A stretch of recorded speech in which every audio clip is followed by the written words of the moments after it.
and welcome to Black Power, the podcast with me, Iffy Thomas, in conjunction with Black History Month.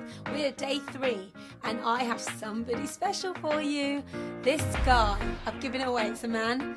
This guy has inspired me from the beginning of my personal development journey.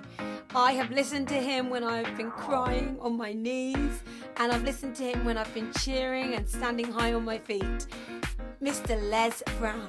Check him out. One of the things that he says that really did have a huge impact on me is it's better to be prepared for an opportunity and not have one than to have an opportunity and not be prepared. That gets me thinking. So imagine you want to be a singer and you're on a tube and sitting next to you is Mr. Simon Cowell or Mr. Clive Davis or some record producer who has the power to make you a star. And you say to them, I want to be a singer. And they go, okay then, show me what you got. And you're like, oh, I haven't got a song prepared. I haven't practiced. Oh gosh. That would be awful. So whatever it is that you want to do, make sure that you're prepared, because that opportunity will come through. And when it does, you need to nail it. You really need to be able to say, I did everything I possibly could. And that will give you peace of mind. The last thing you want is to go, damn it, I should have prepared. Anyway, enough of me. Over to Mr. Les Brown. He said, if you want to do anything worthwhile in life, you've got to be hungry. And so I started working to develop myself. He said, I want you to practice every day being a disc jockey. I said, but I don't have any job now. He said, it doesn't matter. He said that it's better to be prepared for an opportunity and not have one than to have an opportunity and not be prepared. So every day I was working to develop myself. And that's what you must do. And as I was working to develop myself, I applied for a job as a disc jockey, WMBM on Miami Beach. I went to a guy named Milton Butterball. I said, how you doing, Mr. Butterball? I'd like to get a job as a disc jockey. He looked at me, he said, do you have any broadcast background? I said, no, sir, I don't. Do you have any journalism background? I said, no, sir, I don't. He said, we don't have any jobs available. I said, yes, sir. I went back to Mr. Washington and I told him, he said, don't take it personally. He said, most people are so negative, they will have to say no 7 times before they say yes. He said, go back again. So I went back again. I said, how you doing, Mr. Butterball? My name is Les Brown. He said, I know what your name is. What do you want? I said, I'd like to know whether or not you have any jobs as a disc jockey, sir. He said, didn't I just tell you yesterday we didn't have any jobs? I said, yes, sir, but I know whether or not somebody got laid off or somebody was fired, sir. He said, no one was laid off or fired. Now get on out of here. I came back the next day. Hello, Mr. Butterball, how are you? He said, fine, what do you want now? I said, I'd like to know whether or not you got any jobs, sir. Didn't I tell you the last 2 days we didn't have any jobs? I said, yes, sir, but I don't know whether or not somebody got sick or somebody died, sir. He said, no one got sick or died. Now don't come back here and throw me out again. I came back the next day like I was seeing him for the first time. I said, hello, Mr. Butterball, how are you? He looked at me with rage. He said, go get me some coffee. I said, yes, sir.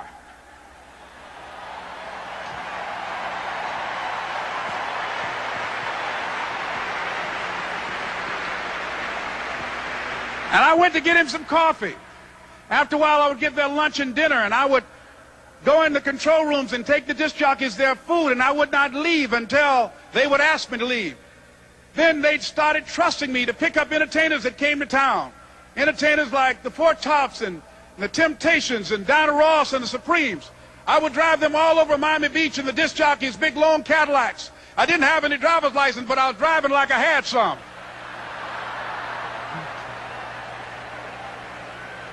And one day, one Saturday afternoon, while I was at the radio station, a guy named Rock was drinking while he was on the air.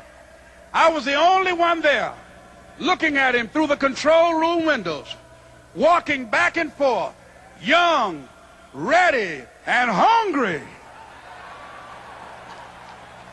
I was saying, drink, Rock, drink. Drink, Rock. I'd have gone to get him some more if he'd asked me to.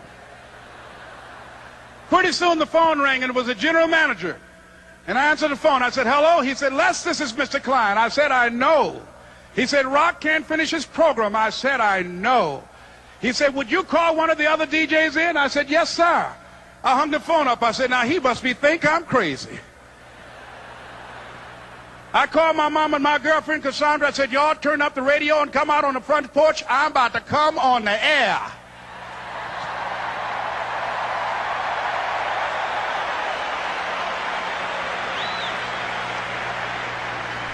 I waited for about 20 minutes, and I called him back. I said, Mr. Klein, I can't find nobody.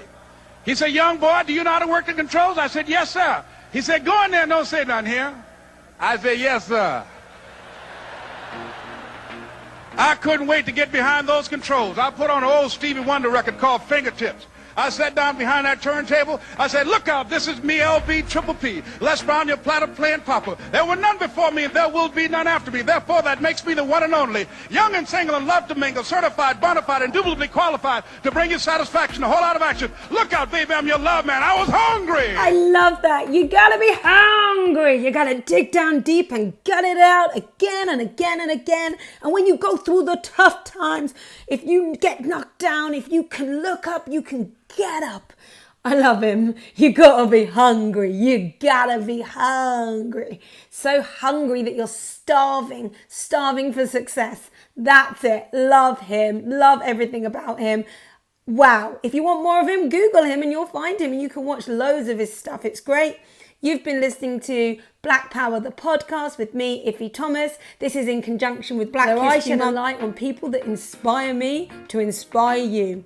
Tune in tomorrow. It will be number 4 and you're in for a treat. Your head will spin when you get to hear who I've got tomorrow. See you later, guys.